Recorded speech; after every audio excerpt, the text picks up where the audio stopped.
ਡੰਡੌਤ ਬੰਦਨ ਅਨਕ ਬਾਰ, ਸਰਬ ਕਲਾ ਸਮਰੱਥ, ਡੋਲਣ ਤੇ ਰਾਖੋ ਪ੍ਰਭੂ, ਨਾਨਕ ਦੇ ਘਰ ਹੱਥ। ਗਿਆਨ ਅੰਜਨ ਗੁਰ ਦਿਆ, ਅਗਿਆਨ ਅੰਧੇਰ ਬਿਨਾਸ਼, ਹਰ ਕਿਰਪਾ ਤੇ ਸੰਤ ਭੇਟਿਆ, ਨਾਨਕ ਮਨ ਪਰਗਾਸ। ਯਾਹੀ ਕੁਲ ਤੇ ਪ੍ਰਗਟ ਹੋਏ, ਤਾਹੀ ਕੁਲ ਕੋ ਨਾਮ। ਪੁਨ ਦਵਾਦਸ ਗੁਰਿੰਦ ਕਉ, ਮੇਰੀ ਹੈ ਪ੍ਰਣਾਮ।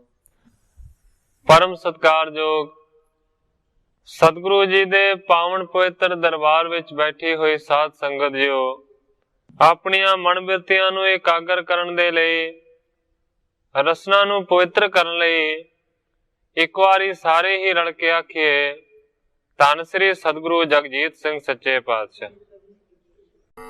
ਸਤਿਗੁਰੂ ਅਰਜਨ ਦੇਵ ਸੱਚੇ ਪਾਤਸ਼ਾਹ ਜੀ ਦਾ ਪਾਵਨ ਪਵਿੱਤਰ ਇਤਿਹਾਸ ਸਾਹਿਬ ਜੀ ਲੜੀਬੱਧ ਸ਼੍ਰਵਣ ਕਰ ਰਹੇ ਸੀ। ਕੱਲ ਤੁਸੀਂ ਕਮਾਲ ਸਿੰਘ ਜੀ ਦੇ ਕੋਲੋਂ, ਸਾਹਿਬ ਸਿੰਘ ਜੀ ਦੇ ਕੋਲੋਂ ਸਤਿਗੁਰੂ ਅਰਜਨ ਦੇਵ ਸੱਚੇ ਪਾਤਸ਼ਾਹ ਜੀ ਦੀ ਸ਼ਹੀਦੀ ਦੀ ਬਾਬਤ ਕਥਾ ਸੁਣੀ। ਪਰਸੋਂ ਪਿਛਲੇ ਅਧਿਆਇ ਦੀ ਸਮਾਪਤੀ ਹੋਈ ਸੀ। ਅੱਜ ਇੱਕ ਨਵੇਂ ਅਧਿਆਇ ਦਾ ਪ੍ਰਾਰੰਭ ਗ੍ਰੰਥਾਕਾਰ ਭਾਈ ਸੰਤੋਖ ਸਿੰਘ ਜੀ ਇੱਕ ਦੋਹਰੇ ਦੇ ਨਾਲ ਕਰਦੇ ਨੇ। ਮੈਂ ਅੱਜ ਦੀ ਕਥਾ ਨੂੰ ਇੱਥੋਂ ਹੀ ਪ੍ਰਾਰੰਭ ਕਰਦਾ।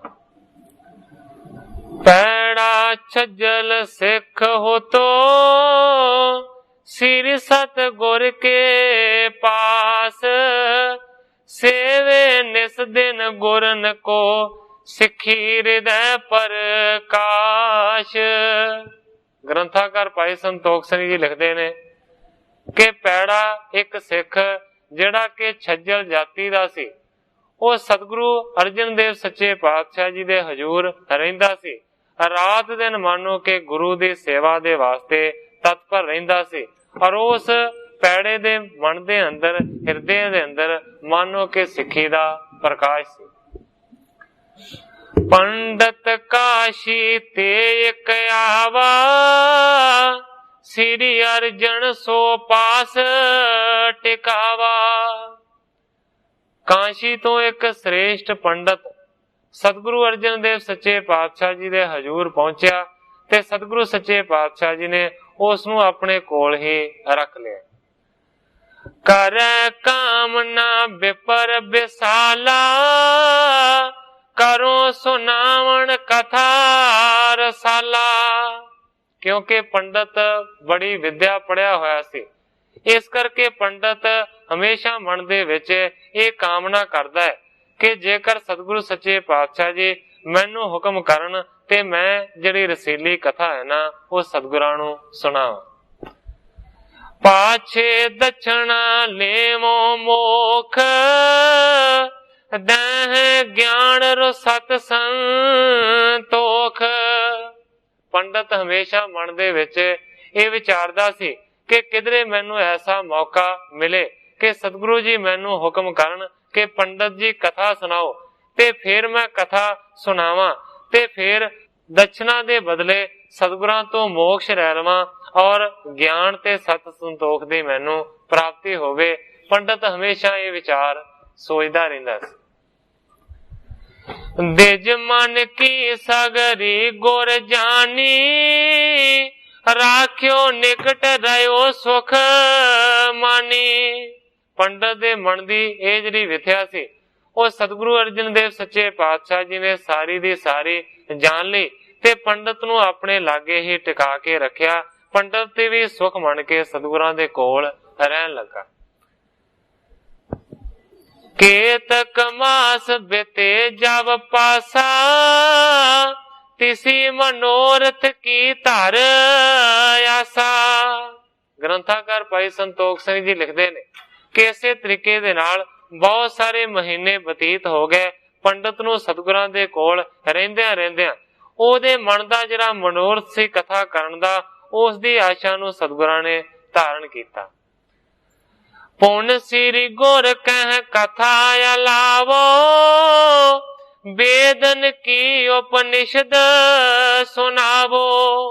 एक दिन सतगुरु अर्जन देव सच्चे पातशाह जी ने उस पंडित नूं हुक्म कीता, कहंदे ने हे पंडित जी कथा सानू सुनावो वेदां दी, शास्त्रां दी और जेड़े उपनिषद ग्रंथ ने। उपनिषद जेड़े ग्रंथ ने वो भी मानो कि बहुत ज्ञान दे पुस्तक ने। कहंदे ने वेदां दी और उपनिषदां दी कथा सुनाओ। दिज सुन हर क्यों लाग्यो करने, ब्रह्म रूप को जिसमें निर्णय। सतगुरां दे हुक्म नूं सुन के पंडित खुश होया, क्योंकि पंडित पहला ही ये सोचदा सी कि सतगुरु जी मैनू हुक्म करन ते मैं कथा सुनावां। सतगुरां दे हुक्म नूं मन के पंडित कथा करन लग पिया, जिन्हां ग्रंथां दे विच मानो कि ब्रह्म रूप दा निर्णय कीता होया। कथा होत नित नेम तराई, एक दिन आयो सालो पाई। हुण रोज नित नेम दे नाल कथा होण लगी। भाव के जो नित दा कर्म हुंदा है उहनूं कहंदे ने नितनेम। रोज प्रतिदिन नेम दे नाल कथा हुंदी है। एक दिन भाई सालो जी सतगुरु सच्चे पातशाह जी दे हजूर पहुंचे। अनन होए गुर पग लपटाना, अत आदर ते सिर गुर ठाना। अनन हो के सतगुरां दे चरणां दे नाल जुड़िया भाई सालो, क्योंकि केवल गुरु परायण जिहड़ा सिख हुंदा है उहनूं आख्या जांदा है अनन। केवल गुरु परायण हो के भाई सालो ने सतगुरां दे चरणां ते आण के नमस्कार कीते ते सतगुरु अर्जन देव सच्चे पातशाह जी ने बहुत ही ज्यादा आदर सत्कार किया भाई सालो दा। सालो है मुझ परम प्यारा, अनन भगत गुर मुखों उचारा। सतगुरु अर्जन देव सच्चे पातशाह जी ने वचन किया कि ये सालो मैनू बहुत परम प्यारा है, मेरा अनन भगत है। इस तरह सतगुरां ने उच्चारण किया। सुन अनन बच गुर ते पंडित, हमें अनन्नता क्यों नहीं मंडत। जदों भाई सालो दे सत्कार दे वास्ते सतगुरां ने अपने मुखारबिंद तो यह वचन किया कि भाई सालो मैनू परम प्यारा है, ये मेरा अनन भगत है। उस वेले मन दे विच अनन वचन सुन के पंडित दे शंका पैदा हुई। सोचदा है हमें अनन्नता क्यों नहीं मंडत। सोचदा है कि मैनू अनन पने दे पद दे नाल कदे भी इन्हां ने नहीं निवाजिया, ते ये सालो है ते इसनूं इन्हां ने आख्या है कि साडा अनन भगत है। वेद सिद्धांत कथा जो सुनावे, हमको नहीं अनन मुख गावे। पंडित दे मन दे विच विचार पैदा हुई है कि मैं ते वेदां दा सिद्धांत दसदा हां, इन्हां दी कथा सुणाउंदा हां, ते मैनू कदे भी सतगुरां ने अपना अनन भगत नहीं आख्या, ते इस सालों नूं इन्हां ने अनन भगत आख्या। मैं पहला भी अर्ज कर दित्ती है कि केवल गुरु परायण जिहड़ा मनुख रहिंदा है उहनूं आख्या जांदा है अनन। पंडित मन में ऐस विचारी, किम परतावा लिहो मन तारी। पंडित ने इस तरीके दे नाल मन दे विच विचार कीती है कि किहड़े तरीके दे नाल इस गल दी प्रीख्या लई जा सकदी है कि ये सतगुरां दे जिहड़े सिख ने वो अनन भगत ने। पंडित मन की सिर गुर जान, सुनन कथा नित उद्दम ठन। हुण पंडित दी जिहड़ी मनोदशा है उसनूं अंतरजामी सतगुरु अर्जन देव सच्चे पातशाह जी ने जान लिया, पर उस वेले पंडित नूं कुछ ना आख्या। कथा सुनन दे वास्ते मानो के बड़ा उद्यम करते ने, कदे भी वेले नूं सतगुरु जी नहीं खजाउंदे। जदों भी वेला हुंदा कथा दा जरूर हजूर आण के दर्शन देंदे ने और कथा सुनदे ने। होती समीप सो अखल सुनाई, गुर बूझो आगे समुदाई। हुण पंडित अपने नाल एक पोथी लैके आया सी। उस पोथी दी सारी कथा उसने सुना दिती ते फिर सतगुरु अर्जन देव सच्चे पातशाह जी ने वचन किया, कहंदे ने आगे समुदाई पंडित जी इस तो अगे दे ते बहुत सारी कथा है, वो भी सुनाओ। सो पी की जय हमो सुनावन, विपर पाणियो पुस्तक यस थावन। कहंदे ने होर भी बहुत सारी कथा है, वो सारी कथा सतगुरां ने आख्या है कि सानू सुनाओ, क्योंकि कोई भी जिहड़ा ग्रंथ है जेकर इस ग्रंथ दे वाली झाती मारीए, जिन्हों आम करके सूरज प्रकाश आख्या जाता है, जिहदी मैं तुहाडे सन्मुख कथा कर रहा हाँ, इसका असली नाम है श्री गुर प्रताप सूरज ग्रंथ। ये कथा इको ही है, सतगुरु नानक देव सच्चे पातशाह जी तो लैके सतगुरु गोबिंद सिंह सच्चे पातशाह जी तक भाई संतोख सिंह जी ग्रंथाकार ने कथा नूं बयान किया है। पर सारी कथा एक पोथी दे विच ते नहीं आ सकती, इस करके इस सूरज प्रकाश दियां 14 पोथियां ने। जदों एक पोथी खत्म हो जाती है फिर मैं दूसरी पोथी की कथा करनी शुरू कर देना हाँ। इसे तरीके दे नाल जदों पंडित ने एक पोथी की कथा सुनाई ते सतगुरु सच्चे पातशाह जी कहंदे ने कथा ते लम्मी है, इस तो अगे भी है, कहंदे ने अगली जिहड़ी कथा है ना वो भी पंडित जी सुनाओ। ते पंडित कहन लगा सच्चे पातशाह पुस्तक इस थाम ना, सच्चे पातशाह है ते सही तुहाडा वचन सत, पर जिहड़ी दूसरी पुस्तक है ना इस दे जिहड़े अगले भाग ने वो मेरे कोल इत्थे मौजूद नहीं है। कहंदा साधन हमारो सब लिखवाई, दियो आयस तो ले हो मंगाई। कहंदा कि एक पुस्तक लैके आया सा, उसकी कथा मैं कर दिती है। मेरे घर सारियां पुस्तकां सारियां पोथियां पईयां ने जिन्हां दे विच सारी कथा लिखी हुई है। कहंदा जेकर तुसीं हुक्म दिओ ते मैं वो पोथियां अगलियां मंगवा लेना हाँ ते फिर अगली कथा सुनावांगा। सतगुर कहियो अनावो सारी, उपनिषदन पुन करो उचारी। सतगुरां ने पंडित नूं आख्या कि सारियां पोथियां जिहड़ियां तुहाडे घर लिखियां होईयां पईयां ने सारियां नूं मंगवा लो ते फिर पोथियां नूं पढ़ के सतगुरां ने आख्या कि अगली कथा सुनाओ। सुन दे जिन्ने जसोत लगे पठावन, पालो मुहूर्त पेख मन पावन। सतगुरां दे हुक्म नूं सुन के फिर पंडित ने ये चाह कीती है कि मेरा लड़का जाके घरों पोथियां नूं लै आउंदा है। अपने पुत्र नूं घल्लण तो पहला उसने वधिया मुहूर्त विचारिया है, सोचिया है। भलो मुहूर्त पेख मन पावन, मन नूं भाउण दा चंगा जिहड़ा मुहूर्त है ना वो पंडित ने विचारिया। पूजा कर गणेश की पाछे, सब वेद शुभ कर गमन्यो आछे। चंगे मुहूर्त नूं कढ़िया गया है कि पुत्र नूं चंगे मुहूर्त ते पुस्तकां लैण दे वास्ते पिंड घलना है। इस तो बाद फिर गणेश जी की पूजा की गई है। पूजा करके सारे चंगे लगन विचार के फिर अपने पुत्र नूं भेजिया कि जाओ पिंडों जाके पुस्तकां लै आओ। ले कर गुर ते खर्च सुपंथ, चलियो विपर सुत लैबे ग्रंथ। रस्ते दा खर्चा सतगुरु अर्जन देव सच्चे पातशाह जी तो लिया है, क्योंकि कांशी जाना सी। कांशी तो वापस फिर पुस्तकां लैके आउणा सी। राह दा सारा खर्च सतगुरां तो लैके ते फिर पंडित दा लड़का ग्रंथ लैण दे वास्ते फिर पिंड तो बाहर निकलिया।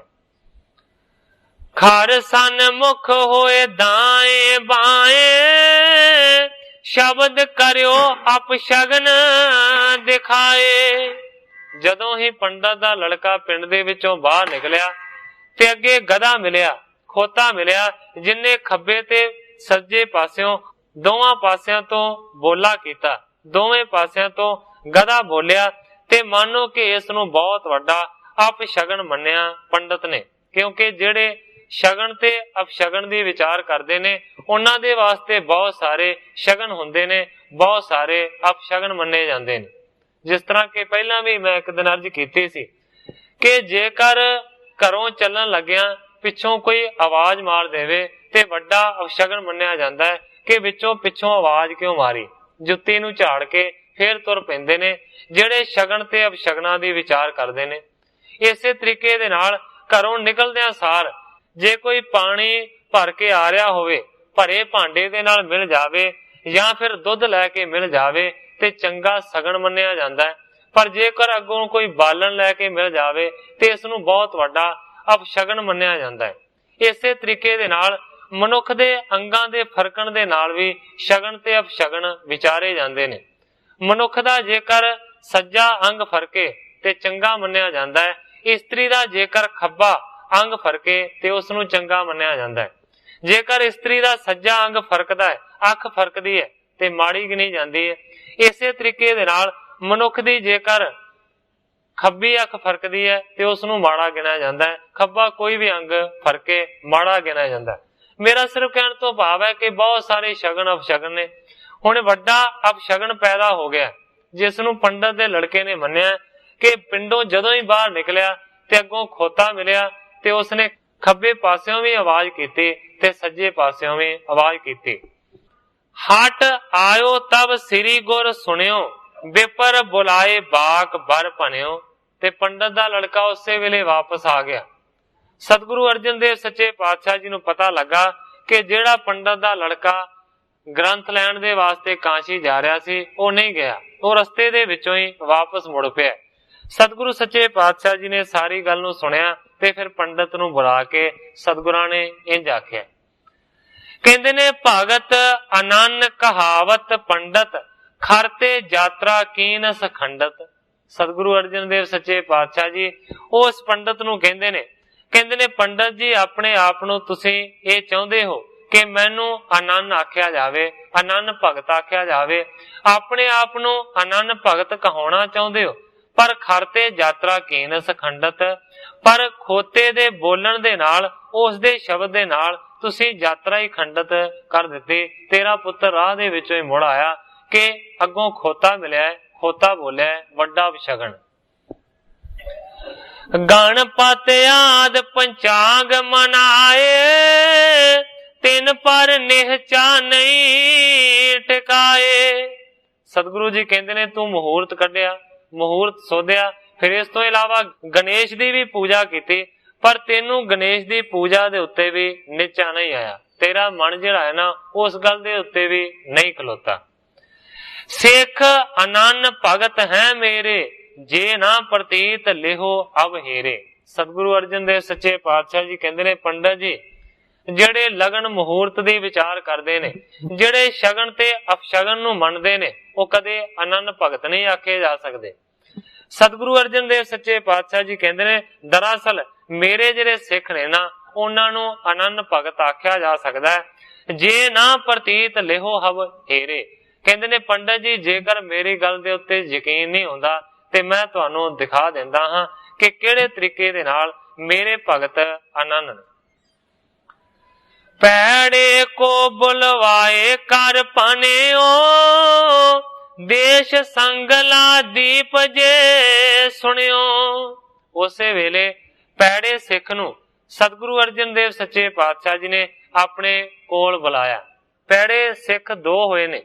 ਸਤਿਗੁਰੂ ਨਾਨਕ ਦੇਵ ਸੱਚੇ ਪਾਤਸ਼ਾਹ ਜੀ ਦੇ ਸਮੇਂ ਵੀ ਇੱਕ ਪੈੜਾ ਸਿੱਖ ਸੀ ਜਿਹਨੂੰ ਕਿ ਇਤਿਹਾਸਾਂ ਦੇ ਵਿੱਚ ਪੈੜਾ ਮੋਖਾ ਲਿਖਿਆ ਹੋਇਆ, ਜਿਨੇ ਕਿ ਮਾਨੋ ਸਤਿਗੁਰੂ ਅੰਗਦ ਦੇਵ ਸੱਚੇ ਪਾਤਸ਼ਾਹ ਜੀ ਦੇ ਹਜ਼ੂਰ ਬੈਠ ਕੇ ਸਾਰੀ ਕਥਾ ਲਿਖੀ ਸੀ ਸਤਿਗੁਰੂ ਨਾਨਕ ਦੇਵ ਸੱਚੇ ਪਾਤਸ਼ਾਹ ਜੀ ਦੀ। ਸਤਿਗੁਰੂ ਪ੍ਰਤਾਪ ਸਿੰਘ ਸੱਚੇ ਪਾਤਸ਼ਾਹ ਜੀ ਦੇ ਉਪਦੇਸ਼ ਦੇ ਵਿੱਚ ਆਉਂਦਾ ਹੈ ਕਿ ਜਦੋਂ ਭਾਈ ਬਾਲਾ ਜੀ ਨੂੰ ਸੱਦਿਆ ਸਤਿਗੁਰੂ ਅੰਗਦ ਦੇਵ ਸੱਚੇ ਪਾਤਸ਼ਾਹ ਜੀ ਨੇ ਕਿ ਸਤਿਗੁਰੂ ਨਾਨਕ ਦੇਵ ਸੱਚੇ ਪਾਤਸ਼ਾਹ ਜੀ ਦੀਆਂ ਸਾਖੀਆਂ ਸੁਣਾਓ, ਉਹਨਾਂ ਦਾ ਇਤਿਹਾਸ ਸੁਣਾਓ, ਤੇ ਉਸ ਵੇਲੇ ਫਿਰ ਲੱਭਿਆ ਗਿਆ ਇਸ ਸਿੱਖ ਨੂੰ ਕਿ ਜਿਹੜਾ ਨਾਲੋਂ ਨਾਲ ਸਾਖੀਆਂ ਨੂੰ ਲਿਖਦਾ ਵੀ ਜਾਵੇ। ਬਵੇਸ਼ਰੀ ਔਰ ਗੁਰਮੁਖੀ ਨੂੰ ਜਿਹੜਾ ਦੋਵਾਂ ਭਾਸ਼ਾ ਨੂੰ ਜਾਣਨ ਵਾਲਾ ਸੀ ਉਹ ਲੱਭਿਆ ਗਿਆ ਪੈੜਾ ਮੋਖਾ, ਜਿਨੇ ਕਿ ਉਸ ਵੇਲੇ ਇਹ ਸਾਰਾ ਕੁਝ ਕੀਤਾ। ਮੇਰਾ ਸਿਰਫ ਕਹਿਣ ਤੋਂ ਭਾਵ ਹੈ ਕਿ ਉਹ ਸੀ ਪੈੜਾ ਮੋਖਾ। ਇਸ ਵੇਲੇ ਇਸ ਪੈੜੇ ਦੀ ਜਿਹੜੀ ਗੱਲ ਹੋ ਰਹੀ ਹੈ ਇਹ ਹੈ ਛੱਜਲ ਜਾਤੀ ਦਾ, ਜਿਹੜਾ ਕਿ ਸਤਿਗੁਰੂ ਅਰਜਨ ਦੇਵ ਸੱਚੇ ਪਾਤਸ਼ਾਹ ਜੀ ਦੇ ਸਮੇਂ ਹੋਇਆ। ਸਤਿਗੁਰਾਂ ਨੇ ਪੈੜੇ ਨੂੰ ਸਿੱਖ ਨੂੰ ਆਪਣੇ ਕੋਲ ਬੁਲਾਇਆ ਔਰ ਸਤਿਗੁਰਾਂ ਨੇ ਆਖਿਆ ਦੇਸ਼ ਸੰਗਲਾ ਦੀਪ ਜੇ ਸੁਣਿਓ। ਕਹਿੰਦੇ ਨੇ हे ਭਾਈ ਪੈੜਾ, ਜਿਹੜਾ ਸੰਗਲਾ ਦੀਪ ਦੇਸ਼ ਸੁਣੀਦਾ ਹੈ। ਪ੍ਰਾਣ ਸੰਗਲੀ ਪੋਥੀ ਤਹਾਂ, ਲੈ ਆਵੋ ਗਮਨੋ ਮਗ ਮਹਾ। ਸਤਿਗੁਰੂ ਅਰਜਨ ਦੇਵ ਸੱਚੇ ਪਾਤਸ਼ਾਹ ਜੀ ਕਹਿੰਦੇ ਨੇ ਕਿ ਸੰਗਲਾ ਦੀਪ ਦੇਸ਼ ਦੇ ਵਿੱਚ ਪ੍ਰਾਣ ਸੰਗਲੀ ਇੱਕ ਪੋਥੀ ਹੈ। ਉਸ ਪੋਥੀ ਨੂੰ हे ਭਾਈ ਪੈੜਾ ਜੀ ਤੁਸੀਂ ਜਾ ਕੇ ਉੱਥੋਂ ਲੈ ਕੇ ਆਉਣਾ। ਸੰਗਲਾ ਦੀਪ ਜਿਹੜਾ ਦੇਸ਼ ਹੈ, ਸ੍ਰੀਲੰਕਾ ਜਿਹੜਾ ਦੇਸ਼ ਹੈ, ਅੱਜ ਕੱਲ ਜਿਹਨੂੰ ਸ੍ਰੀਲੰਕਾ ਆਖਿਆ ਜਾਂਦਾ ਹੈ, ਇਸੇ ਸ੍ਰੀਲੰਕਾ ਦਾ ਨਾਂ ਹੈ ਸੰਗਲਾ ਦੀਪ। ਸਤਿਗੁਰੂ ਜੀ ਕਹਿੰਦੇ ਨੇ ਕਿ ਸੰਗਲਾ ਦੀਪ ਦੇਸ਼ ਦੇ ਵਿੱਚੋਂ ਜਾ ਕੇ ਪ੍ਰਾਣ ਸੰਗਲੀ ਨਾਮਕ ਇੱਕ ਗ੍ਰੰਥ ਹੈ, ਉਹ ਲੈ ਕੇ ਆਉਣਾ। ਸ੍ਰੀ ਨਾਨਕ ਸਤ ਗੁਰ ਤਹਿ ਗਏ, ਗੁਰਮਤ ਮਹਾ ਦ੍ਰਿੜਾਵਤ ਪਏ। ਸਤਿਗੁਰੂ ਅਰਜਨ ਦੇਵ ਸੱਚੇ ਪਾਤਸ਼ਾਹ ਜੀ ਆਪਣੇ ਮਨ ਦੇ ਵਿੱਚ ਵਿਚਾਰ ਕਰਦੇ ਨੇ ਕਿ ਸਤਿਗੁਰੂ ਨਾਨਕ ਦੇਵ ਸੱਚੇ ਪਾਤਸ਼ਾਹ ਜੀ ਇੱਕ ਸਮੇਂ ਸੰਗਲਾ ਦੀਪ ਦੇਸ਼ ਦੇ ਵਿੱਚ ਗਏ ਸਨ ਤੇ ਉੱਥੇ ਜਾ ਕੇ ਉਹਨਾਂ ਨੇ ਮੰਨੋ ਕਿ ਗੁਰਮਤ ਦੀ ਦ੍ਰਿੜਤਾ ਕਰਵਾਈ ਉੱਥੋਂ ਦੇ ਵਾਸੀਆਂ ਤੋਂ।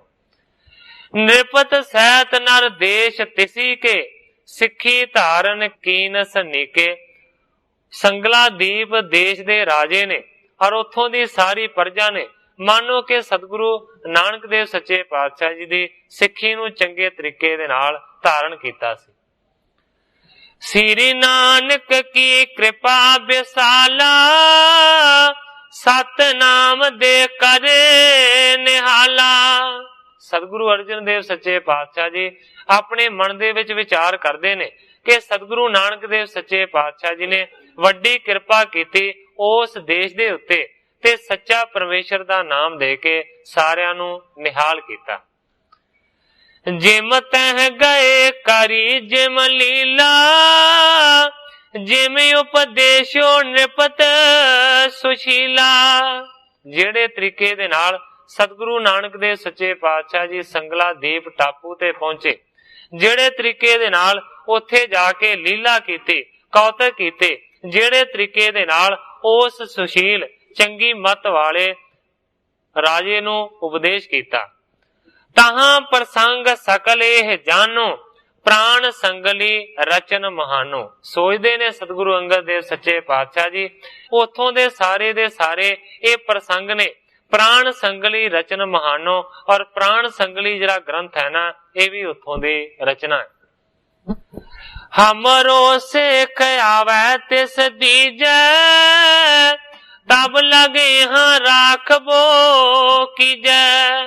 ਸਤਿਗੁਰੂ ਅਰਜਨ ਦੇਵ ਸੱਚੇ ਪਾਤਸ਼ਾਹ ਜੀ ਨੇ ਇਹ ਵੀ ਵਿਚਾਰ ਕੀਤੇ ਕਿ ਸਤਿਗੁਰੂ ਨਾਨਕ ਦੇਵ ਸੱਚੇ ਪਾਤਸ਼ਾਹ ਜੀ ਨੇ ਰਾਜੇ ਨੂੰ ਇਹ ਹੁਕਮ ਕੀਤਾ ਸੀ ਕਿ ਸਾਡਾ ਸਿੱਖ ਇੱਕ ਸਮੇਂ ਆਵੇਗਾ, ਉਸ ਨੂੰ ਤੂੰ ਇਹ ਪ੍ਰਾਣ ਸੰਗਲੀ ਗ੍ਰੰਥ ਦੇ ਦੇਵੇਂ। ਜਿੰਨਾ ਚਿਰ ਤੱਕ ਸਾਡਾ ਸਿੱਖ ਇਹ ਗ੍ਰੰਥ ਤੇਰੇ ਤੋਂ ਲੈਣ ਦੇ ਵਾਸਤੇ ਨਹੀਂ ਪਹੁੰਚਦਾ, ਉਹਨਾਂ ਚਿਰ हे ਰਾਜਨ ਤੂੰ ਇਸ ਗ੍ਰੰਥ ਨੂੰ ਸਾਂਭ ਕੇ ਰੱਖਣਾ। ਇਹਨਾਂ ਸਾਰੀਆਂ ਗੱਲਾਂ ਦੇ ਵਿਚਾਰ ਕੀਤੇ ਹੈ ਆਪਣੇ ਮਨ ਦੇ ਨਾਲ ਸਤਿਗੁਰੂ ਅਰਜਨ ਦੇਵ ਸੱਚੇ ਪਾਤਸ਼ਾਹ ਜੀ ਨੇ। ਸਿਮਰ ਬਾਤ ਇਹ ਅਰਜਨ ਨਾਥਾ, ਪੈਣੇ ਕੋ ਕਹਿ ਦਈ ਸੋ ਗਾਥਾ। ਇਸ ਤਰ੍ਹਾਂ ਦੀਆਂ ਸਾਰੀਆਂ ਗੱਲਾਂ ਨੂੰ ਸਤਿਗੁਰੂ ਅਰਜਨ ਦੇਵ ਸੱਚੇ ਪਾਤਸ਼ਾਹ ਜੀ ਨੇ ਸੋਚਿਆ, ਵਿਚਾਰਿਆ ਤੇ ਫਿਰ ਪੈੜੇ ਨੂੰ ਸਾਰੀ ਗਾਥਾ ਸਮਝਾ ਦਿੱਤੀ। ਲਿਖਿਓ ਹੁਕਮਨਾਮਾ ਜਿਮ ਭਾਇਓ, ਗੁਰ ਪ੍ਰਸੰਨ ਹੋਵੈ ਕਰ ਪਕਰਾਇਓ।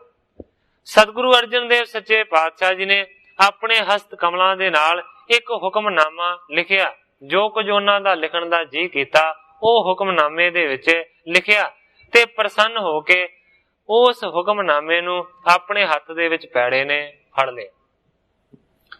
ਸ੍ਰੀ ਨਾਨਕ ਪੋਥੀ ਤੇ ਸਥਾਈ, ਰਾਹ ਹਕੀਕਤ ਸਕਲ ਸੁਨਾਈ।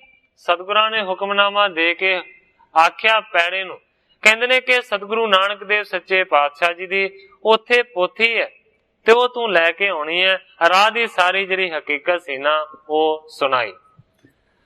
ਪੋਥੀ ਦੇਹੁ ਸੋ ਖੋਲੈ ਨਾਹੀ, ਹਟੋ ਲੈ ਆਵੋ ਹਮ ਪਾਹੀ। ਸਤਿਗੁਰੂ ਅਰਜਨ ਦੇਵ ਸੱਚੇ ਪਾਤਸ਼ਾਹ ਜੀ ਨੇ ਹੁਕਮ ਕੀਤਾ ਕਿ ਜਦੋਂ ਤੂੰ ਹੁਕਮਨਾਮਾ ਰਾਜੇ ਨੂੰ ਜਾ ਕੇ ਦੇਵੇਂਗਾ ਤੇ ਫਿਰ ਰਾਜਾ ਤੈਨੂੰ ਇੱਕ ਪੋਥੀ ਦੇਵੇਗਾ, ਉਸ ਪੋਥੀ ਨੂੰ ਲੈ ਕੇ ਤੂੰ ਸਾਡੇ ਕੋਲ ਆ ਜਾਣਾ ਹੈ। ਸਤਿਗੁਰਾਂ ਨੇ ਹਦਾਇਤ ਕੀਤੀ ਪੈੜੇ ਨੂੰ, ਕਹਿੰਦੇ ਨੇ ਕਿ ਰਸਤੇ ਦੇ ਵਿੱਚ ਯਾਦ ਰੱਖੇ ਉਸ ਪੋਥੀ ਨੂੰ ਖੋਲਣਾ ਨਹੀਂ, ਰਤਾ ਵੀ ਉਸ ਨੂੰ ਖੋਲ ਕੇ ਨਾ ਵੇਖੇ। ਇੱਕ ਸਿੱਖ ਰਾਖੇ ਪੈਸੇ ਪਾਂਚ, ਸੋ ਖਰਚੀ ਦੀਨੀ ਗੁਰ ਸਾਚ। ਗ੍ਰੰਥਾਕਾਰ ਭਾਈ ਸੰਤੋਖ ਸਿੰਘ ਜੀ ਲਿਖਦੇ ਨੇ, ਪੈੜੇ ਨੂੰ ਇਸ ਤਰ੍ਹਾਂ ਦੀ ਹਦਾਇਤ ਕੀਤੀ। ਇੰਨੇ ਚਿਰ ਇੱਕ ਸਿੱਖ ਸਤਿਗੁਰਾਂ ਦੇ ਕੋਲ ਪਹੁੰਚਿਆ, ਉਸਨੇ ਸਤਿਗੁਰਾਂ ਦੇ ਚਰਨਾਂ ਦੇ ਵਿੱਚ 5 ਪੈਸੇ ਰੱਖ ਕੇ ਮੱਥਾ ਟੇਕਿਆ। ਸਤਿਗੁਰੂ ਸੱਚੇ ਪਾਤਸ਼ਾਹ ਜੀ ਨੇ ਉਹੀ 5 ਪੈਸੇ ਚੁੱਕ ਕੇ ਦੇ ਦਿੱਤੇ ਖਰਚੇ ਦੇ ਵਾਸਤੇ ਪੈੜੇ ਨੂੰ। ਸਗਰ ਬਾਤ ਸਮਝਾਏ ਪਠਾਇਓ, ਸੁਣ ਆਇਸ ਤਤਕਾਲ ਸਿਧਾਇਓ। ਸਾਰੀ ਗੱਲਬਾਤ ਸਮਝਾ ਕੇ ਪੈੜੇ ਨੂੰ ਘੱਲ ਦਿੱਤਾ। ਸਤਿਗੁਰਾਂ ਦੇ ਹੁਕਮ ਨੂੰ ਮੰਨ ਕੇ ਤਤਕਾਲ ਹੀ ਪੈੜਾ ਸੰਗਲਾਦੀਪ ਦੇਸ਼ ਦੇ ਵੱਲ ਚੱਲ ਪਿਆ। ਪੰਡਤ ਕੋ ਦਿਖਾਏ ਤਬ ਕਹਿਓ, ਗਮਨਿਓ ਸਿੱਖ ਭਲੇ ਤੈ ਲਹਿਓ। ਪੰਡਤ ਨੂੰ ਦਿਖਾ ਕੇ ਸਤਿਗੁਰੂ ਸੱਚੇ ਪਾਤਸ਼ਾਹ ਜੀ ਕਹਿੰਦੇ ਨੇ, ਪੰਡਤ ਜੀ ਦੇਖੋ, ਇਸ ਸਿੱਖ ਨੂੰ ਤੁਸੀਂ ਆਪਣੀ ਅੱਖਾਂ ਦੇ ਸਾਹਮਣੇ ਜਾਂਦਾ ਵੇਖਿਆ। ਕਹਿੰਦੇ ਨੇ, ਵਾਰ ਮਹੂਰਤ ਤਿਥ ਨਹੀਂ ਪੁੱਛਾ, ਬਿਨਾ ਖਰਚ ਤੇ ਮਨ ਨਹੀਂ ਛੂਛਾ। ਸਤਿਗੁਰੂ ਸੱਚੇ ਪਾਤਸ਼ਾਹ ਜੀ ਕਹਿੰਦੇ ਨੇ, ਦੇਖੋ ਪੰਡਤ ਜੀ, ਅਸੀਂ ਕਹਿ ਦਿੱਤਾ ਕਿ ਸੰਗਲਾਦੀਪ ਦੇਸ਼ ਦੇ ਵੱਲ ਚਲਿਆ ਜਾ, ਉੱਥੇ ਇੱਕ ਪੋਥੀ ਹੈ, ਉਸ ਨੂੰ ਲੈ ਕੇ ਆ।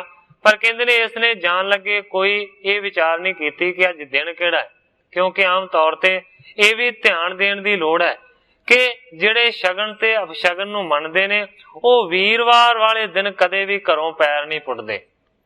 ਸਤਿਗੁਰੂ ਪ੍ਰਤਾਪ ਸਿੰਘ ਸੱਚੇ ਪਾਤਸ਼ਾਹ ਜੀ ਦੇ ਉਪਦੇਸ਼ ਦੇ ਵਿੱਚ ਵੀ ਆਉਂਦਾ ਹੈ ਕਿ ਗੋਪੀਆਂ ਨੇ ਵੀ ਇਹੀ ਸ਼ੰਕਾ ਕੀਤੀ ਸੀ ਕਿ ਵੀਰਵਾਰ ਵਾਲੇ ਦਿਨ ਭਗਵਾਨ ਕ੍ਰਿਸ਼ਨ ਜੀ ਇੱਥੋਂ ਨਿਕਲੇ ਨੇ ਤੇ ਸੁਣਿਆ ਹੈ ਕਿ ਵੀਰਵਾਰ ਨੂੰ ਗਏ ਹੋਏ ਕਦੇ ਮੁੜਦੇ ਨੇ। ਇਹ ਵੀ ਇੱਕ ਵੱਡਾ ਅਪਸ਼ਗਨ ਮੰਨਿਆ ਜਾਂਦਾ ਹੈ। ਜਿਹੜੇ ਸ਼ਗਨਾਂ ਤੇ ਅਪਸ਼ਗਨਾਂ ਦੀ ਵਿਚਾਰ ਕਰਦੇ ਨੇ ਉਹ ਵੀਰਵਾਰ ਵਾਲੇ ਦਿਨ ਕਦੇ ਵੀ ਘਰੋਂ ਨਹੀਂ ਨਿਕਲਦੇ। ਮੈਂ ਸਿਰਫ ਉਹਨਾਂ ਦੀ ਗੱਲ ਕਰ ਰਿਹਾ ਜਿਹੜੇ ਸ਼ਗਨ ਤੇ ਅਪਸ਼ਗਨਾਂ ਨੂੰ ਵਿਚਾਰਦੇ ਨੇ। ਜਿਹੜੇ ਇਹਨਾਂ ਗੱਲਾਂ ਨੂੰ ਨਹੀਂ ਮੰਨਦੇ ਉਹਨਾਂ ਦੇ ਵਾਸਤੇ ਸਾਰੇ ਮੁਹੂਰਤ ਚੰਗੇ ਨੇ, ਸਾਰੇ ਵਾਰ ਚੰਗੇ ਨੇ। ਹੁਣ ਸਤਿਗੁਰੂ ਸੱਚੇ ਪਾਤਸ਼ਾਹ ਜੀ ਕਹਿੰਦੇ ਨੇ ਪੰਡਤ ਨੂੰ ਕਿ ਦੇਖੋ ਪੰਡਤ ਜੀ, ਸਿੱਖ ਨੇ ਇਹ ਨਹੀਂ ਵਿਚਾਰ ਕੀਤੀ ਅੱਜ ਦਿਨ ਕਿਹੜਾ ਹੈ, ਅੱਜ ਕਿਹੜਾ ਵਾਰ ਹੈ। ਮੁਹੂਰਤ ਦੀ ਕੋਈ ਗਿਣਤੀ ਨਹੀਂ ਕੀਤੀ ਕਿ ਚੰਗਾ ਮੁਹੂਰਤ ਹੈ ਕਿ ਮਾੜਾ ਮੁਹੂਰਤ ਹੈ। ਆਮ ਤੌਰ ਤੇ ਮੁਹੂਰਤ ਤੋਂ ਬਗੈਰ ਕੋਈ ਵੀ ਕੰਮ ਕੀਤਾ ਹੀ ਨਹੀਂ ਜਾਂਦਾ। ਹਿੰਦੂ ਮਤ ਦੇ ਅਨੁਸਾਰ ਸ਼ਗਨਾਂ ਅਪਸ਼ਗਨਾਂ ਨੂੰ ਜਿਹੜੇ ਮੰਨਦੇ ਨੇ, ਚੰਗਾ ਮੁਹੂਰਤ ਨਿਕਲੇਗਾ ਤਾਂ ਹੀ ਲੜਕੇ ਤੇ ਲੜਕੀ ਦੀ ਸ਼ਾਦੀ ਹੋਏਗੀ, ਨਹੀਂ ਤੇ ਨਹੀਂ ਹੋਵੇਗੀ।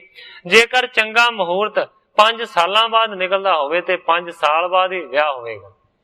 ਸਤਿਗੁਰੂ ਅਰਜਨ ਦੇਵ ਸੱਚੇ ਪਾਤਸ਼ਾਹ ਜੀ ਹੁਣ ਪੰਡਤ ਨੂੰ ਕਹਿੰਦੇ ਨੇ ਕਿ ਇਸ ਸਿੱਖ ਨੇ ਨਹੀਂ ਪਤਾ ਕੀਤਾ ਕਿ ਅੱਜ ਵਾਰ ਕੀ ਹੈ। ਇਸ ਨੇ ਕਿਸੇ ਮੁਹੂਰਤ ਦੀ ਜਾਣ ਪਛਾਣ ਵੀ ਨਹੀਂ ਕੀਤੀ, ਕੋਈ ਥਿੱਤੀ ਵੀ ਇਸ ਨੇ ਨਹੀਂ ਪੁੱਛੀ। ਕਹਿੰਦੇ ਨੇ ਬਿਨਾਂ ਖਰਚ ਤੇ ਮਨ ਨਹੀਂ ਛੂਚਾ। ਹੁਣ ਇੱਥੇ ਖਰਚੇ ਦਾ ਭਾਵ ਕੋਈ ਪੈਸੇ ਟਕੇ ਤੋਂ ਨਹੀਂ ਹੈ। ਇੱਥੇ ਸਤਿਗੁਰੂ ਜੀ ਕਹਿੰਦੇ ਨੇ ਕਿ ਮਨ ਖਾਲੀ ਨਹੀਂ ਸੀ, ਭਾਵ ਮਨ ਦੇ ਵਿੱਚ ਸਿੱਖ ਦੇ ਸਿਦਕ ਭਰਿਆ ਹੋਇਆ ਸੀ, ਇਹ ਖਾਲੀ ਨਹੀਂ ਸੀ। ਨਿਸ਼ਚਾ ਏਕ ਕਰਨ ਅਰਦਾਸ, ਨਿਤ ਜਾਣ ਜਹ ਕਹਿ ਗੁਰ ਪਾਸ। ਸਤਿਗੁਰੂ ਅਰਜਨ ਦੇਵ ਸੱਚੇ ਪਾਤਸ਼ਾਹ ਜੀ ਕਹਿੰਦੇ ਨੇ ਕਿ ਸਾਡੇ ਸਿੱਖ ਕਦੇ ਵੀ ਕਿਤੇ ਵੀ ਜਾਣ, ਉਹਨਾਂ ਦਾ ਨਿਸ਼ਚਾ ਟੇਕ ਇੱਕੋ ਤੇ ਇੱਕ ਅਰਦਾਸ ਕਰਨ ਤੇ ਹੁੰਦੀ ਹੈ। ਸਿੱਖ ਚੱਲਣ ਲੱਗਾ ਅਰਦਾਸ ਜ਼ਰੂਰ ਕਰਦਾ ਹੈ, ਕਿਉਂਕਿ ਅਰਦਾਸ ਕਰਨ ਦੇ ਨਾਲ ਉਹ ਸਮਝਦਾ ਹੈ ਕਿ ਗੁਰੂ ਮੇਰੇ ਲਾਗੇ। ਇਸੇ ਕਰਕੇ ਆਪਾਂ ਸਾਰੇ ਜਾਣਦੇ ਹਾਂ ਕਿ ਸਤਿਗੁਰਾਂ ਦੇ ਹੁਕਮ ਦੇ ਅਨੁਸਾਰ ਅਸੀਂ ਕਿਤੇ ਵੀ ਜਾਣਾ ਹੋਵੇ, ਕਿਸੇ ਵੀ ਕਾਰਜ ਵਾਸਤੇ ਘਰੋਂ ਨਿਕਲਣਾ ਹੋਵੇ ਤੇ ਅਰਦਾਸ ਕਰਕੇ ਚੱਲਣਾ ਚਾਹੀਦਾ। ਸਤਿਗੁਰੂ ਸੱਚੇ ਪਾਤਸ਼ਾਹ ਜੀ ਕਹਿੰਦੇ ਨੇ ਮੇਰੇ ਸਿੱਖ ਕਿਤੇ ਵੀ ਕੰਮ ਜਾਣ ਲੱਗਿਆ ਕੋਈ ਵਾਰ ਨਹੀਂ ਦੇਖਦੇ, ਮੁਹੂਰਤ ਨਹੀਂ ਕੱਢਦੇ, ਤਿੱਥ ਵਾਰ ਦੀ ਕੋਈ ਪੜਤਾਲ ਨਹੀਂ ਕਰਦੇ, ਇੱਕ ਅਰਦਾਸ ਕਰਦੇ ਨੇ, ਕਿਉਂਕਿ ਅਰਦਾਸ ਕਰਨ ਦੇ ਨਾਲ ਗੁਰੂ ਅੰਗ ਸੰਗ ਰਹਿੰਦਾ। ਭਗਤ ਆਨੰਦ ਕਹਾਵਤ ਐਸੇ, ਗੁਰ ਬਿਨ ਅਪਰ ਨਾ ਮਨ ਕੈਸੇ। ਸਤਿਗੁਰੂ ਸੱਚੇ ਪਾਤਸ਼ਾਹ ਜੀ ਨੇ ਬਚਨ ਕੀਤਾ ਕਿ ਐਸੇ ਜਿਹੜੇ ਮੇਰੇ ਸਿੱਖ ਨੇ ਨਾ, ਉਹਨਾਂ ਨੂੰ ਆਨੰਦ ਭਗਤ ਆਖਿਆ ਜਾਂਦਾ ਹੈ, ਜਿਹੜੇ ਕੇਵਲ ਤੇ ਕੇਵਲ ਗੁਰੂ ਪਰਾਇਣ ਹੁੰਦੇ ਨੇ। ਗੁਰ ਬਿਨ ਅਪਰ ਨਾ ਮੰਨੈ ਕੈਸੇ, ਗੁਰੂ ਤੋਂ ਬਗੈਰ ਹੋਰ ਕਿਸੇ ਵੀ ਤਰੀਕੇ ਦੇ ਨਾਲ ਕਿਸੇ ਨੂੰ ਨਹੀਂ ਮੰਨਦੇ। गण देवन पर निश्चा तेरा, तजियो सोपी सुन रव खर केरा। ते सतगुरु अर्जन देव सच्चे पातशाह जी उस पंडित नूं कहंदे ने कि बहुते सारे देवतियां दे उत्ते तेरा निश्चा सी, तेरी टेक सी, पर कहंदे ने जेकर राह दे विचों खोता बोलिया ते ओ सारी टेक भी निश्चा भी तू छड़ दिता जेड़ा तू बाकियां ते रखिया होया सी। प्रभ गुरदास भाई प्रति गाए, यह प्रसंग के कवित बनाए। सतगुरु अर्जन देव सच्चे पातशाह जी ने भाई गुरदास जी नूं हुक्म कीता, कहंदे ने हे भाई गुरदास जी ये जिहड़ा प्रसंग है ना इस दे तुसीं कवित बना के लिखो। सुन पाई जुग कवित बनाए, अनन भगत परथाए सुहाए। सतगुरु अर्जन देव सच्चे पातशाह जी दे हुक्म नूं मन के फिर भाई गुरदास जी ने इस कथा दे परसाए दो कवित बनाए रचे। अनन भगत परथाए सुहाए, मानो के जो अनन भगत हुंदा है उस दे परथाए ये सुहावने कवित भाई गुरदास जी ने लिखे। सो अब इस थां लिखे बनाई, पठ कर जानो गुर सिख पाई। ग्रंथाकार भाई संतोख सिंह जी लिखते ने कि जेड़े इस कथा दे प्रसंग भाई गुरदास जी ने लिखे ने वो मैं इस जगह दे उत्ते अंकित करदा हां। पढ़ के जानो हे गुरु दे सिखो कि किस तरह की वार्ता उस वेले भाई गुरदास जी ने लिखी। भाई गुरदास जी वाच कवित भाई गुरदास जी अपनी बाणी दे विच कवितां दे विच इस कथा नूं इंज बयान करते हैं। भाई गुरदास जी लिखते ने बैसनो अनन ब्रह्मन साल ग्राम सेवा, गीता भगवत श्रोता एकाकी कहावे। भाई गुरदास जी कहते ने कि एक ऐसा ब्राह्मण जो अनन वैष्णव भगत सी, भाव के भगवत विष्णु तो बगैर दूसरा किसे नूं नहीं सी मनदा, भाव के उन्हां नूं ही आराध्य देवता मनदा सी। साल ग्राम दी सेवा भी इसे प्रकार करया करदा सी कि गीता अते भागवत नूं एक मात्र श्रोता सुनहारा ओ कहाउंदा सी। तीर्थ धर्म देव यात्रा को पंडित पूछ, करत गवन सो मुहूर्त सुधावही। किहड़े तरीके दे नाल वार्ता वापरी उस दी गल करदे ने भाई गुरदास जी। कहंदे ने कि दिव्य धर्म तीर्थ यात्रा दे वास्ते पंडित जोतशी नूं पुछ के मुहूर्त लगन सुधा के तुर पिया ग्रंथ लैण दे वास्ते। बाहर निकस गर्दब स्वान सगन के संका उपराज के बहुर घर आवे। पर की होया जदों ही बाहर निकलिया ते अगों खोता मिलिया ते कुत्ता रोया। खोते ने आवाज कीती ते कुत्ता भी रोया। ऐसे अपशगन नूं वेख के चित अंदर शंका पैदा हुई ते मुड़ के वो पंडित दा लड़का घर आ गया। भाव यात्रा दा जो संकल्प कीता होया सी उस नूं खंडन कर दिता, उस नूं छड़ दिता।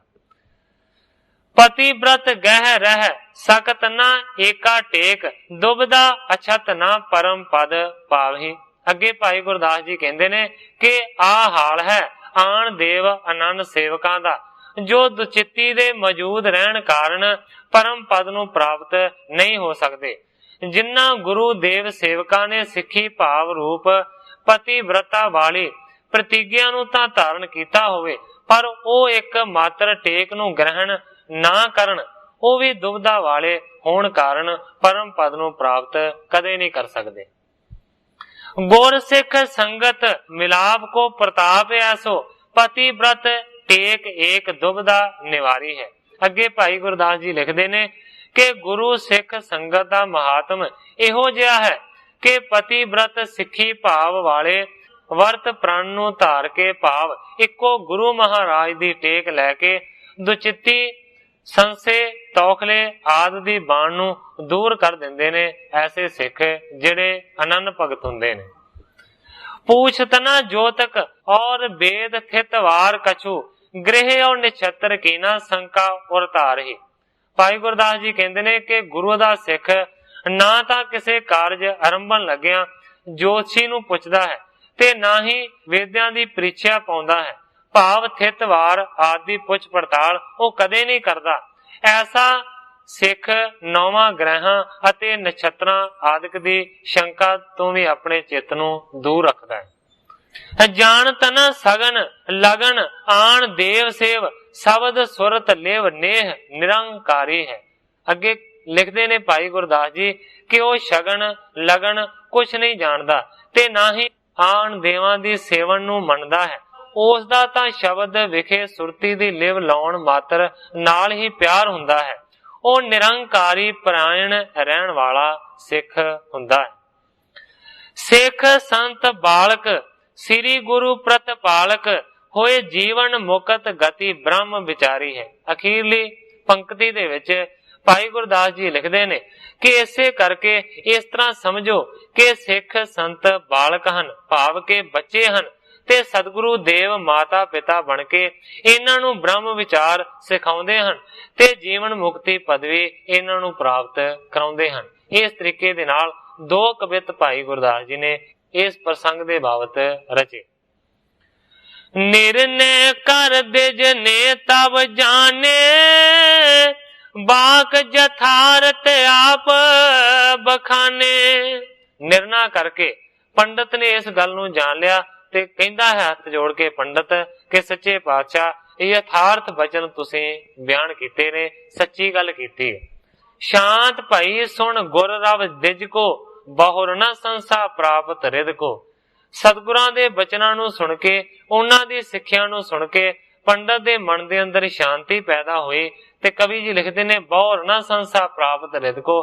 ਫਿਰ ਕਦੇ ਵੀ ਕੋਈ ਸ਼ੰਕਾ ਮਨ ਦੇ ਵਿੱਚ ਨਾ ਪੈਦਾ ਹੋਇਆ। ਮਸਤਕ ਟੇਕ ਸਿਮਰ ਗੁਰ ਗਇਓ ਸਭ ਮਗ ਉਲੰਘ ਪਹੁੰਚਤ ਪਾਇਓ। ਇਸ ਤੋਂ ਬਾਅਦ ਹੁਣ ਕਵੀ ਜੀ ਦੂਸਰੇ ਪਾਸੇ ਦੀ ਗੱਲ ਕਰਦੇ ਨੇ ਕਿ ਜਿਹੜੇ ਸਿੱਖ ਨੂੰ ਪੈੜੇ ਨੂੰ ਘੱਲਿਆ ਹੋਇਆ ਸ਼ਿਵਨਾਵ ਰਾਜੇ ਦੀ ਰਾਜਧਾਨੀ ਸੰਗਲਾਦੀਪ ਦੇ ਵੱਲ। ਕਵੀ ਜੀ ਲਿਖਦੇ ਨੇ ਕਿ ਦੂਸਰੇ ਪਾਸੇ ਜਿਹੜਾ ਪੈੜਾ ਸਿੱਖ ਸੀ ਉਹ ਮੱਥਾ ਟੇਕ ਕੇ ਸਤਿਗੁਰਾਂ ਨੂੰ ਯਾਦ ਕਰਦਾ ਹੋਇਆ ਸਾਰੇ ਰਸਤੇ ਨੂੰ ਅਲੰਘ ਕਰਕੇ ਪਹੁੰਚ ਗਿਆ ਸੰਗਲਾਦੀਪ ਦੇਸ਼ ਦੇ ਵਿੱਚ। ਪੁਰ ਸ਼ਿਵਨਾਭ ਪ੍ਰਵੇਸ਼ਨ ਕੀਨਾ ਨਿਪਤ ਪ੍ਰਸੰਗ ਬੂਝ ਸਭ ਲੀਨਾ। ਜੋ ਰਾਜਾ ਸ਼ਿਵਨਾਭ ਸੀ ਉਸ ਦੀ ਰਾਜਧਾਨੀ ਦੇ ਵਿੱਚ ਪੁਰੀ ਦੇ ਵਿੱਚ ਚਲਾ ਗਿਆ ਪੈੜਾ। ਰਾਜੇ ਦੇ ਬਾਰੇ ਉਹਨੇ ਸਾਰਾ ਪ੍ਰਸੰਗ ਪੁੱਛ ਲਿਆ। ਮਾਇਆ ਮੇਦਨੀ ਤਿਸ ਕੋ ਨਾਮ ਚਲਤ ਪੰਥ ਸ਼ੁਭ ਗੁਣ ਗਣ ਧਾਮ। ਜਿਹੜੇ ਰਾਜਧਾਨੀ ਦੇ ਵਿੱਚ ਰਹਿਣ ਵਾਲੇ ਲੋਕ ਸਨ ਉਹਨਾਂ ਤੋਂ ਜਾ ਕੇ ਪੈੜੇ ਨੇ ਪੁੱਛ ਪੜਤਾਲ ਕੀਤੀ ਹੈ ਕਿ ਕਿਹੜਾ ਰਾਜਾ ਇਸ ਸਮੇਂ ਇੱਥੇ ਰਾਜ ਕਰਦਾ ਹੈ ਔਰ ਉਹਦਾ ਸੁਭਾਅ ਕਿਸ ਤਰ੍ਹਾਂ ਦਾ ਹੈ। ਕਿਉਂਕਿ ਜਦੋਂ ਸਤਿਗੁਰੂ ਨਾਨਕ ਦੇਵ ਸੱਚੇ ਪਾਤਸ਼ਾਹ ਜੀ ਗਏ ਸਨ ਸੰਗਲਾਦੀਪ, ਉਸ ਵੇਲੇ ਰਾਜਾ ਸ਼ਿਵਨਾਭ ਰਾਜ ਕਰਦਾ ਸੀ ਤੇ ਸਤਿਗੁਰੂ ਨਾਨਕ ਦੇਵ ਸੱਚੇ ਪਾਤਸ਼ਾਹ ਜੀ ਨੂੰ ਜੋਤੀ ਜੋਤ ਸਮਾਏ ਤੇ ਬੜਾ ਚਿਰ ਹੋ ਗਿਆ। ਇਸ ਕਰਕੇ ਰਾਜਾ ਵੀ ਹੁਣ ਉਹ ਮੌਜੂਦ ਨਹੀਂ ਹੈ, ਉਹਦੀ ਜਗ੍ਹਾ ਤੇ ਕੋਈ ਹੋਰ ਰਾਜਾ ਰਾਜ ਕਰਦਾ ਹੈ ਉਸ ਦੇਸ਼ ਦੇ ਉੱਤੇ। ਉਸ ਦਾ ਨਾਂ ਮਾਇਆ ਮੇਦਨੀ ਸੁਣਿਆ। ਲੋਕਾਂ ਨੇ ਦੱਸਿਆ ਕਿ ਮਾਇਆ ਮੇਦਨੀ ਨਾਂ ਦਾ ਰਾਜਾ ਰਾਜ ਕਰਦਾ ਹੈ। ਚਲਤ ਪੰਥ ਸ਼ੁਭ ਗੁਣ ਗਣ ਧਾਮ। ਪੈੜੇ ਨੂੰ ਦੱਸਿਆ ਕਿ ਚੰਗਾ ਵਧੀਆ ਰਾਜਾ ਹੈ, ਗੁਣਾ ਦਾ ਖਜ਼ਾਨਾ ਹੈ ਔਰ ਚੰਗੇ ਸੋਹਣੇ ਧਰਮ ਦੇ ਰਸਤੇ ਤੇ ਚੱਲਣ ਵਾਲਾ ਰਾਜਾ ਹੈ। ਪੁੰਨਵਾਨ ਰਾਜਾ ਧਰਮਾਗੇ ਗੁਰ ਕੋ ਸਿੱਖ ਵਿਸਾਲਤ ਤਤਾਗੇ। ਕਹਿੰਦੇ ਨੇ ਕਿ ਵੱਡਾ ਪੁੰਨ ਵਾਲਾ ਰਾਜਾ ਹੈ, ਬੜਾ ਧਰਮਾਤਮਾ ਪੁਰਸ਼ ਹੈ। ਗੁਰ ਕੋ ਸਿੱਖ ਵਿਸਾਲ ਤਤਗ। ਗੁਰੂ ਦਾ ਸਿੱਖ ਹੈ, ਭਾਵ ਕਿ ਗੁਰੂ ਨਾਨਕ ਦਾ ਸਿੱਖ ਹੈ ਔਰ ਵੱਡਾ ਤਤ ਗਿਆਨ ਦਾ ਮਾਲਕ ਹੈ। ਸ੍ਰੀ ਨਾਨਕ ਸਿੱਖ ਨਿਪ ਸ਼ਿਵਨਾਭ ਤਿਸ ਕੋ ਇਹ ਪੋਤਾ ਜਸ ਲਾਭ। ਪੈੜੇ ਨੂੰ ਉੱਥੋਂ ਦੇ ਲੋਕਾਂ ਨੇ ਦੱਸਿਆ ਕਿ ਸਤਿਗੁਰੂ ਨਾਨਕ ਦੇਵ ਸੱਚੇ ਪਾਤਸ਼ਾਹ ਜੀ ਦਾ ਸਿੱਖ ਬਣਿਆ ਸੀ ਰਾਜਾ ਸ਼ਿਵਨਾਭ ਤੇ ਕਹਿੰਦੇ ਨੇ ਕਿ ਰਾਜੇ ਸ਼ਿਵਨਾਭ ਦਾ ਇਹ ਪੋਤਰਾ ਹੈ ਵੱਡੇ ਲਾਭ ਵਾਲਾ, ਜਿਨਨੇ ਕਿ ਮਾਨੋ ਹੁਣ ਰਾਜ ਨੂੰ ਸਾਂਭਿਆ। ਸੁਣ ਸਭ ਪੌਰ ਦਵਾਰ ਟਿਕ ਜਾਏ ਗੁਰੂ ਨਿਕਟ ਤੇ ਮੈਂ ਚਲ ਆਏ। ਸਾਰੀ ਵਾਰਤਾ ਨੂੰ ਪੁੱਛ ਪਛਾ ਕੇ ਫਿਰ ਦਵਾਰਪਾਲ ਦੇ ਕੋਲ ਪਹੁੰਚਿਆ ਹੈ ਪੈੜਾ ਤੇ ਜਾ ਕੇ ਦਵਾਰਪਾਲ ਨੂੰ ਉਸਨੇ ਸੰਦੇਸ਼ਾ ਦਿੱਤਾ ਹੈ ਕਿ ਆਪਣੇ ਰਾਜੇ ਨੂੰ ਜਾ ਕੇ ਕਹਿ ਦਿਓ ਕਿ ਮੈਂ ਸਤਿਗੁਰਾਂ ਦੇ ਕੋਲੋਂ ਚੱਲ ਕੇ ਆਇਆ। लिखियो हुक्मनामा मैं ल्यायो, सुध भूपत को देहो सुनायो। द्वारपाल नूं पैड़े ने आख्या है कि मेरे कोल सतगुरां दा लिखिया होया हुक्मनामा भी है, ਇਹ ਹੁਕਮਨਾਮਾ ਮੈਂ ਰਾਜੇ ਨੂੰ ਜਾ ਕੇ ਦੇਣਾ ਹੈ। ਆਪਣੇ ਰਾਜੇ ਨੂੰ ਖਬਰ ਦੇ ਦਿਓ ਕਿ ਮੈਂ ਸਤਿਗੁਰਾਂ ਦੇ ਕੋਲੋਂ ਚੱਲ ਕੇ ਉਹਨਾਂ ਦਾ ਹੁਕਮਨਾਮਾ ਲੈ ਕੇ ਆਇਆ। ਜਬ ਨਿਪਸੋ ਸਭ ਕਹੀ ਹਕੀਕਤ, ਪਿਤਾ ਪਿਤਾਮੇ ਤੇ ਜੋ ਉਡੀਕਤ। ਪੈੜੇ ਦੀਆਂ ਗੱਲਾਂ ਨੂੰ ਸੁਣ ਕੇ ਦਵਾਰਪਾਲ ਰਾਜੇ ਦੇ ਕੋਲ ਪਹੁੰਚਿਆ ਤੇ ਰਾਜੇ ਨੂੰ ਸਾਰੀ ਗੱਲ ਉਸਨੇ ਸਮਝਾਈ। ਉਸ ਵੇਲੇ ਕਹਿੰਦੇ ਨੇ ਕਿ ਰਾਜੇ ਨੇ ਸਾਰੀ ਹਕੀਕਤ ਸੁਣੀ ਹੈ। पिता पितामे ते जो उडीकत, मानो कि अपने प्यो तो ते दादे तो लैके जिहड़ा कि सतगुरां दे संदेश नूं उडीक रहा सी। तत छेने उठियो अगाऊ आयो, कर आदर अंतर प्रभ छायो। उसे वेले माया मेदनी राजा अपने आसन दे उत्तों अपने तख्त दे उत्तों उठिया है ਤੇ ਬਾਹਰ ਆ ਗਿਆ ਹੈ ਪੈੜੇ ਦੇ ਕੋਲ ਤੇ ਬੜੇ ਹੀ ਆਦਰ ਸਤਕਾਰ ਦੇ ਨਾਲ ਉਸ ਨੂੰ ਮਹਿਲਾਂ ਦੇ ਅੰਦਰ ਲੈ ਗਿਆ। ਸ਼ੋਭੇ ਆਸਨ ਪਰ ਨਿਕਟ ਬਿਠਾਏ, ਨਿਪਜੁਤ ਸਭ ਹਿਨ ਬੰਦੇ ਪਾਏ। ਚੰਗੇ ਸੋਹਣੇ ਆਸਨ ਦੇ ਉੱਤੇ ਪੈੜੇ ਨੂੰ ਬਿਠਾ ਦਿੱਤਾ ਗਿਆ ਹੈ ਔਰ ਆਪਣੇ ਸਾਰਿਆਂ ਵਜ਼ੀਰਾਂ ਦੇ ਸਮੇਤ ਉਸ ਵੇਲੇ ਰਾਜੇ ਨੇ ਪੈੜੇ ਸਿੱਖ ਦੇ ਚਰਨਾਂ ਦੇ ਉੱਤੇ ਨਮਸਕਾਰ ਕੀਤੇ। जब हुक्म ना मायन दीना, पायो हरख सिर पर धर लीना। ਜਦੋਂ ਹੀ ਪੈੜੇ ਨੇ ਸਤਿਗੁਰਾਂ ਦਾ ਲਿਖਿਆ ਹੋਇਆ ਹੁਕਮਨਾਮਾ ਰਾਜੇ ਨੂੰ ਦਿੱਤਾ, ਉਸੇ ਵੇਲੇ ਮਾਨੋ ਕਿ ਰਾਜਾ ਬਹੁਤ ਹੀ ਜ਼ਿਆਦਾ ਖੁਸ਼ ਹੋਇਆ ਤੇ ਸਤਿਗੁਰਾਂ ਦੇ ਹੁਕਮਨਾਮੇ ਨੂੰ ਉਹਨੇ ਸਤਿਕਾਰ ਦੇ ਨਾਲ ਆਪਣੇ ਸਿਰ ਦੇ ਉੱਤੇ ਰੱਖ ਲਿਆ। कहने पन्ने जदासन कै संग, करो सकल मंगल छब रंग। उसे वेले राजे ने अपने दासां नूं हुक्म कीता है, कहंदा करो सकल मंगल छब रंग।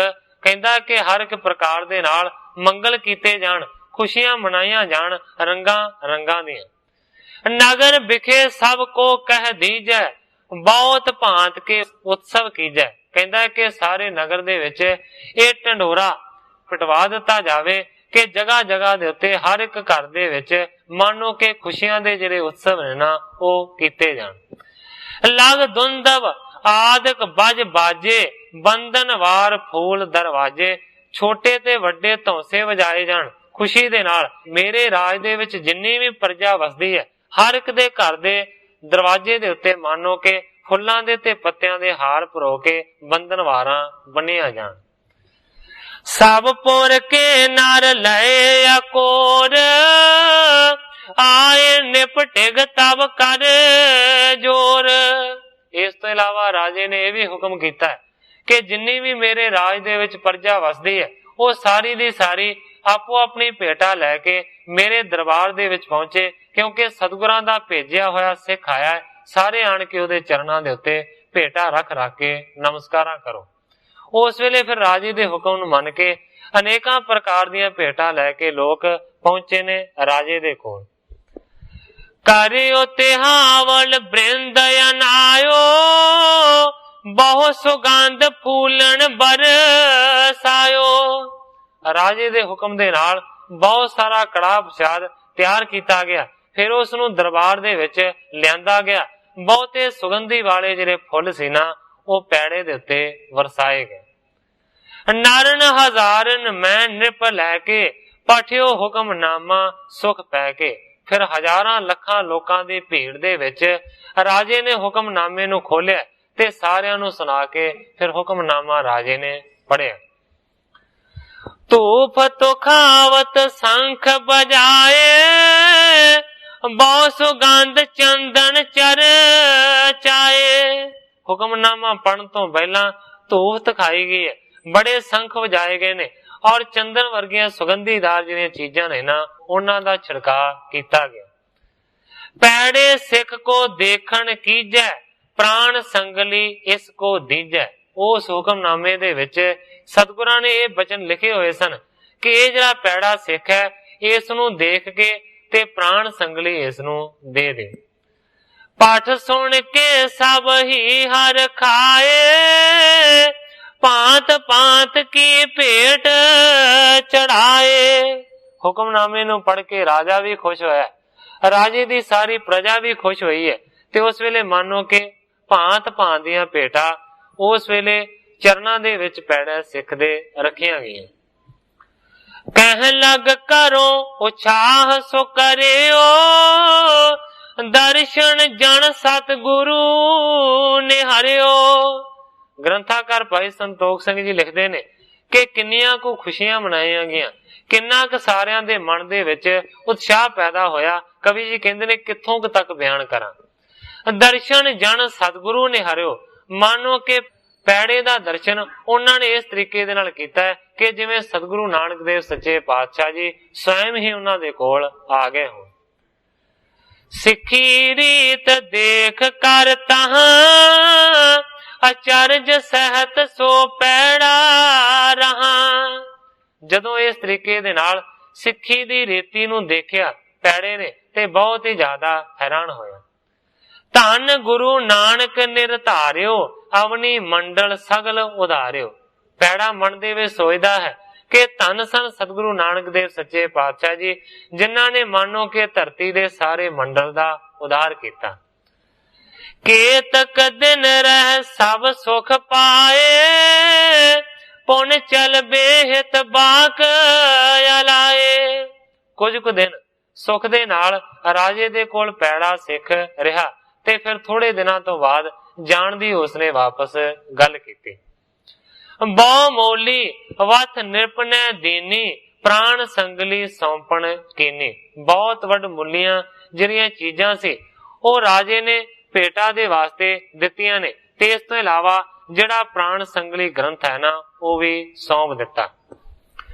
अपनी बिन लिखी अरदास, मम मस्तक तुम चरणन पास। इस तो इलावा राजे ने भी सतगुरां दे वल एक अरदास लिखी है, एक चिट्ठी लिखी है, जिस दे विच राजे ने लिखिया है, मम मस्तक तुम चरणन पास। हे सतगुरु सच्चे पातशाह जी, मेरा जिहड़ा मस्तक है, मेरा जिहड़ा सिर है ना, वो तुहाडे चरणां दे उत्ते है। मंजी पर बैठे निप जोई, गुरु जान पूजै सब कोई। क्योंकि सतगुरु नानक देव सच्चे पातशाह जी ने एक मंजी दी उपाधि बख्शिश कीती सी राजे शिवनाव नूं, सारियां दा आगू बनाया सी ते राजे शिवनाव तो लैके जिहड़ा भी अगे राजा बनदा रहा ਉਹ मानो कि मंजी ते बैठदा रहा ते गुरु जान के सारे लोग ओदी पूजा करते आए। ले पोथी होए बेदा पधारा, सतगुर महिमा महा विचारा। पोथी नूं लैके प्राण संगली नूं फिर पैड़ा सिख वापस परतिया है ते रस्ते दे विच सतगुरु दी वड्डी महिमा दा विचार करदा हुंदा। बड़ परताप पूरन सब भूपर, जह कह छाए रहियो सब ऊपर। रस्ते दे विच नाले पैड़ा सिख तुरिया हुंदा है ते नाले सोचदा हुंदा है वड्डा जिहड़ा प्रताप है सतगुरां दा पूर्ण, वो सारी धरती दे उत्ते पसरिया होया है, जिथे किथे मानो कि सतगुरां दा जस छाया होया। मग में आवत संगत हेरे, इसकी पूजा होत बडेरे। जिथे जिथे भी पैड़े सिख ने विश्राम किया, पड़ा कीते, उथे सिख सतगुरां दे मिले ते सारियां ने बड़ा सत्कार किया, बड़ी वड्डी पूजा पैड़े दी होई। क्रम कर लंघियो पंथ विसाला, गंगा तीर आए जिह काला।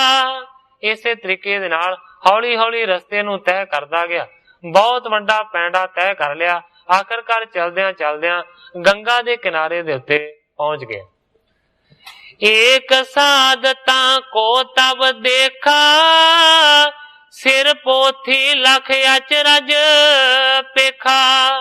जदों गंगा दे लागे पहुंचिया ते उत्थों दे रहन वाले एक साध ने इस पैड़े सिख नूं देखिया ते सिर वाली पोथी नूं देख के वो बहुत ही ज्यादा हैरान होया। हैरानी दा की कारण से अगली तुक दे विच कवि जी ने बयान किया। कहंदे ने निराधार पोथी सिर आवे, देखी साध ना किस दृष्ट आवे। साध ने देखिया कि कोई सिख तुरिया हुंदा है जिन्हें अपने सिर दे उत्ते पोथी रखी है, पर जिहड़ी पोथी है वो सिर दे नाल टच नहीं कर रही, छो नहीं रही। पोथी सिर दे उत्ते उत्ते हवा दे विच ही उड़दी आ रही है, कोई उस पोथी नूं सिर दा आसरा नहीं है। इस तरह की गति नूं देख के वो साध बहुत ही ज्यादा हैरान होए। देखे अजमत पायावत साथ, कर डेरा पूछी सब गाथ।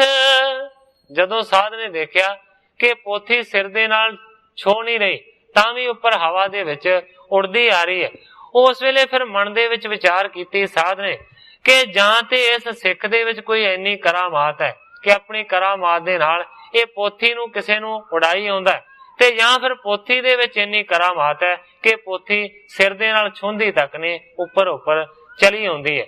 उस वेले फिर कहंदे ने कि बड़ा सत्कार कीता सिख दा, ते ओहदा डेरा करवाया गंगा दे किनारे दे उत्ते, ते फिर ओहनूं विथया पुछी कि इहदा की कारण है।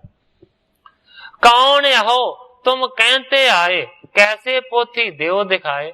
वो साध पैड़े नूं सवाल करदा है, कहंदा कौन हो तुसी, कौन हो, कहां ते आए, कित्थों आए हो, कैसी पोथी, एक किस तरह की पोथी है, देओ दिखाए, इस पोथी दा जरा दर्शन कराओ।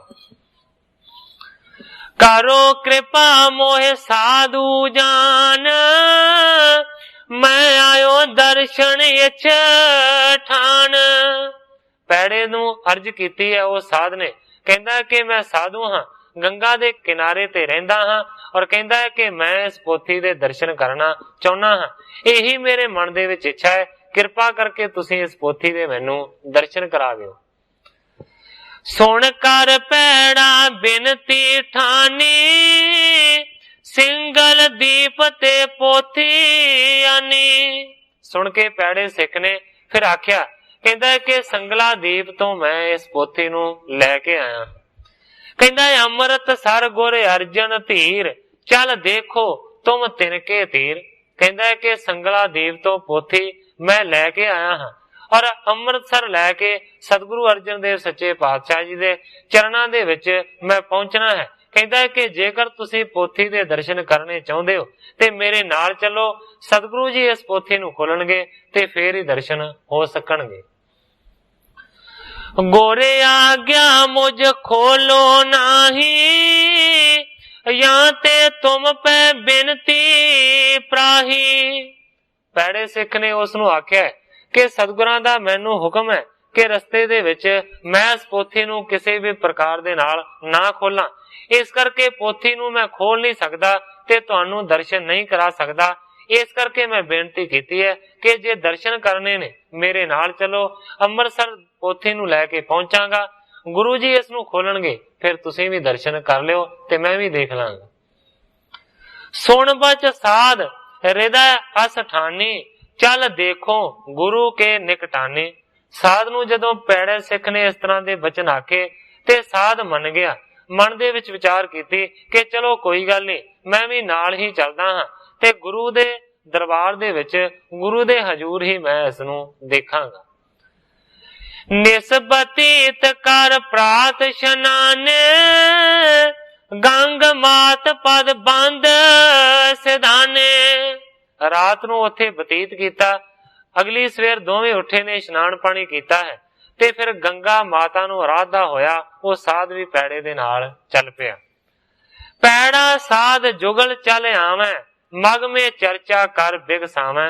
पैड़ा ते वो साध दोवें चले आउंदे ने, रस्ते दे विच गुरु दी चर्चा करके खुश हुंदे ने। पैड़े उपजो कुछ हंकारा, गुर किरपा बड़ कारज सारा। और ग्रंथाकार भाई संतोख सिंह जी लिखते ने कि रस्ते दे विच ही चलदे आउंदियां पैड़े सिख दे मन दे अंदर थोड़ा जिहा हंकार दा बीज पैदा हो गया, और मन दे विच पैड़े ने सोचिया गुर किरपा बड़ कारज सारा, कि गुरु दी किरपा दे नाल ये बहुत वड्डा गुरु दा काम मैं पूरा कीता।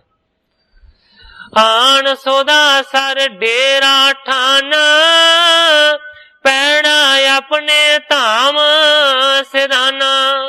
अमृतसर पहुंच गया है, अपने घर आन के डेरा लाया है। सतगुरां दे कोल पैड़ा पहला नहीं पहुंचा, अपने घर पोथी नूं लैके चला गया। पोथी खोल पठी तिन सारी कला जोग की सकल उचारी। घर दे विच जाके पैड़े ने उस पोथी नूं खोलिया, भावें कि सतगुरां दा हुक्म सी नहीं खोलना, पर सतगुरां दे हुक्म दी ना फरमानी करके पैड़े ने पोथी नूं खोलिया ते सारी पोथी नूं पढ़िया। कला जोग की सकल उचारी, ते सारी पोथी दे विच मानो कि जिहड़ी योग दी कला है ना वो बयान कीती हुई सी। दुर्लभ बात याद पुत गत देख, साधे जिस अजमत जो वशेख।